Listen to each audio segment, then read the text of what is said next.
Olá pessoal, falar um pouquinho do dano de percevejo de barriga verde em milho, tá? Geralmente a gente brinca que essa é uma praga que a gente não vê a praga e vê o dano, tá? Porque é uma praga que causa problemas muito graves, né? Desde da emergência do milho até V4.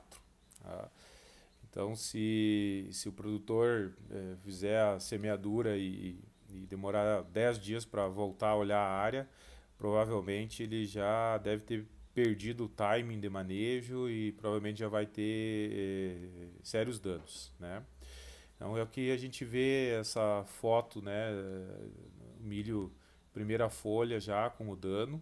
E esse dano pode ser dano físico, né? Vai perfurar a folha se expande e depois ela quebra, ou um dano fisiológico, né? Pela toxina liberada no processo de alimentação do percevejo, né? Que provoca esse amarelecimento na folha e, e esse perfilhamento, né? Então, dependendo do nível, o percevejo faz várias picadas de prova e algumas plantas chamam mais atenção e essas eles vão se alimentar mais e consequentemente vai ter esse tipo de dano, né? Perfilhamento acentuado, pseudocomo comprometido, enfim.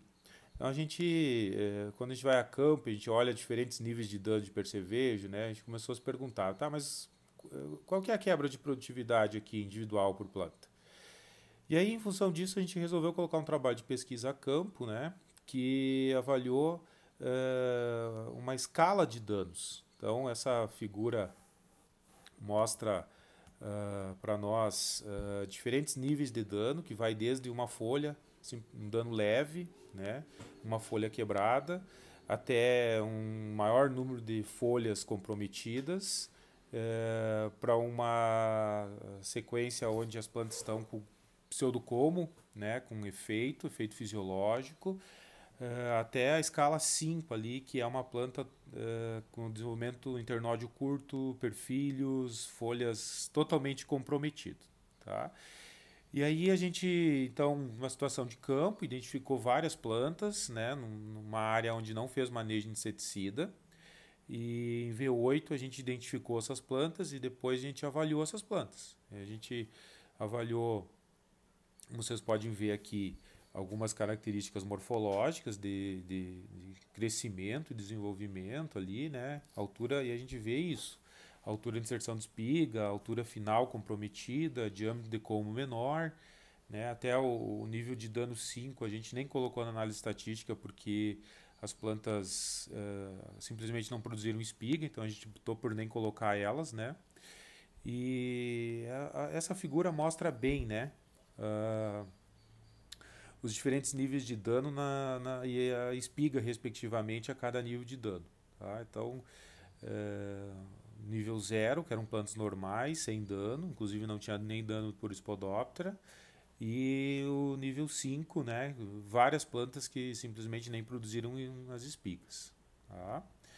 E isso está extrapolado aqui, então, né, em função dos componentes de rendimento. Vocês podem observar que o número de grãos por fileira é comprometido, que vai resultar em espigas menores, com menor número de grão, e plantas menos desenvolvidas com entrenó mais fino, automaticamente tem menos reserva, então o enchimento de grão também vai ser comprometido. Então, praticamente todos os componentes de rendimento são comprometidos e vai resultar numa quebra de produtividade muito acentuada. Né? Então, se a gente pegar lá a produtividade por hectare que a gente avaliou nas plantas com zero de dano, né, uma situação de milho safrinha plantado 20 de fevereiro, né, próximo a 7.000 quilos. Se a gente considerar que as plantas tinham um nível de dano na escala 1, a quebra foi de 3,1%, né, de 6.900 para 6.700. E essa quebra vai aumentando de forma linear.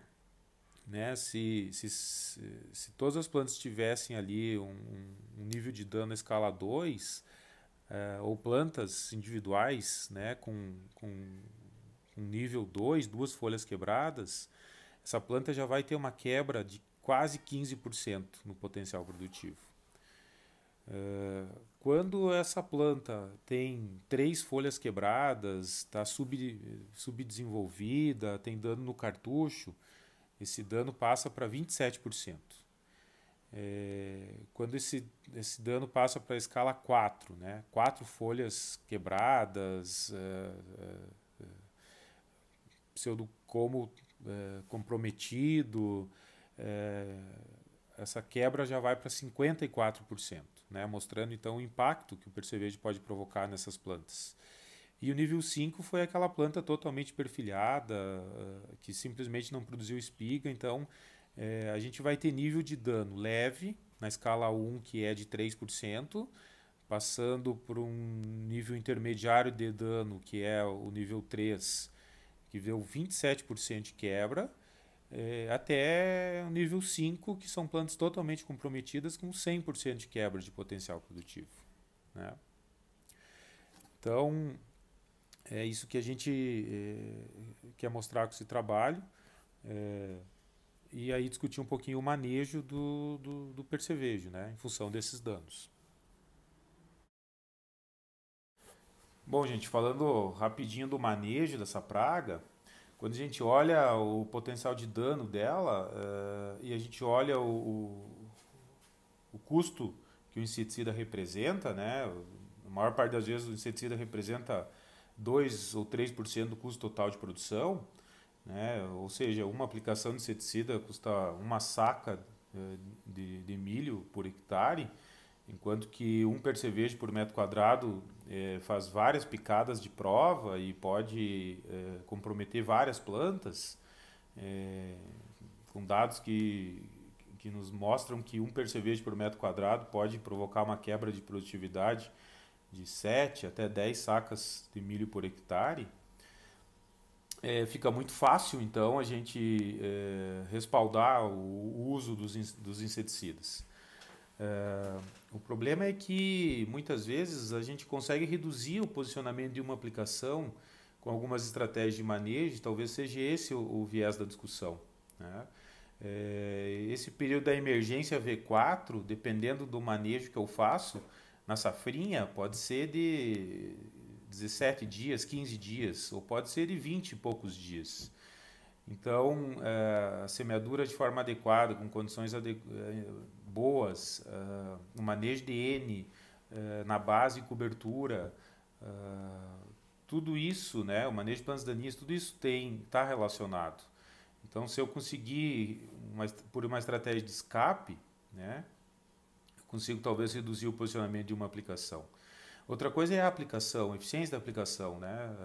O posicionamento nas horas mais frescas do dia, né? Pela parte da manhã, início da manhã, o final da tarde, a efetividade é maior. Outra coisa é que muitas vezes esse monitoramento, o fluxo populacional do percevejo na área, ele é extremamente heterogêneo. E se o meu vizinho estiver colhendo soja, é natural que toda essa população vá migrar para a minha área de milho. Então, o posicionamento, a aplicação nas bordaduras, por exemplo, é uma estratégia adequada de manejo. Então, são ferramentas assim que a gente precisa, talvez, a antecipação da limpa, né, no milho, quando está lá com 2 ou 3 folhas, tem tratamento de semente, a pressão da população de praga está baixa, então eu não vou fazer a entrada logo naquela fase que o pessoal conhece popularmente como palito, né? Eu vou retardar, né? E aí a população está crítica, um percevejo a cada 10 plantas, né? Na linha, e esse meu milho já está com 2 folhas. Então eu já entro posicionando o herbicida e o inseticida junto, né? Então às vezes eu posso flexibilizar essas estratégias de manejo aí da praga. Mas o mais importante de tudo é esse monitoramento, né, que tem que ser bem feito, tá? Para que a gente consiga ajustar as estratégias de posicionamento de inseticida e talvez reduzir uma aplicação, pelo menos. Pessoal, espero que a informação tenha sido útil. A ideia é compartilhar, né, as pesquisas que a gente tem feito porque às vezes o TCC ele vai para a biblioteca e acaba que poucas pessoas têm acesso, a informação não chega, né, na ponta da cadeia, que para quem realmente precisa, tá? Então, se quiserem ler o trabalho na íntegra, tá o link ali, podem acessar e vamos em frente para um manejo melhor, uma agricultura mais eficiente. Tá? Abraço a todos.